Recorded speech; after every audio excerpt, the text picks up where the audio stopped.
Hello বন্ধুরা, স্বাগত জানাচ্ছি আমাদের আরও একটি ভিডিওতে। আজকের গরম চা কিন্তু শোবিজ দুনিয়ার এক বোমা খবর নিয়ে। ধরুন আপনার চা হাতে আর মজার একটা আড্ডায় আসুন, কারণ আমাদের আজকের বিষয়টা একটু সিরিয়াস, কিন্তু ফানিভাবে উপস্থাপন করব। শোবিজ তারকাদের প্রায় শুনতে হয় কটু কথা এবং বেশি কটাক্ষ করা হয় আমাদের নারী শিল্পীদের। তবে এবার কিন্তু জনপ্রিয় নায়িকা তানজিন তিশা নিজেই মুখ খুলেছেন। আচ্ছা ভাবুন তো, কোনো মেয়ে যদি নায়িকা হয় মানে কি? সে পরিশ্রম করে, সাধনা করে, তারপর ক্যামেরার সামনে পাকা অভিনয় করে। কিন্তু মজার ব্যাপার হলো, কিছু মানুষ মনে করেন ক্যামেরার পিছনেও তার একটা চরিত্র থাকে, আর সেটা কিন্তু সিনেমার মতো সুন্দর না। ঠিক এই জায়গা থেকে তানজিন তিশা নেটিজেনদের প্রশ্ন করে বসলেন। তিশা বলেছেন, কেন ভাই, একটা মেয়ে যদি নায়িকা হয় তবে তার চরিত্র খারাপ কেন?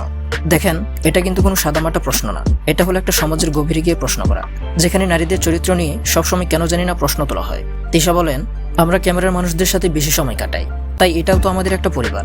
এখন ধরেন, আপনি পরিবারের সাথে ঝগড়া করলে কি সবাই বলে এই তো তোর চরিত্র খারাপ? না, সবাই ভাবে আরে ভুল বোঝাবুঝি হয়েছে। কিন্তু যখন নায়িকাদের কথা আসে তখন সব ভুলে যায়। তিশা আরো বলেছেন, ভুল বোঝাবুঝি হলে যুক্তি দিয়ে কথা বলেন, চরিত্র নিয়ে নয়। আরে ভাই, সমাজে আমাদের নারীরা অনেক এগিয়ে গিয়েছে, তাদের চরিত্র নিয়ে টানাটানি না করে বরং তাদের কাজের প্রশংসা করতে শিখুন।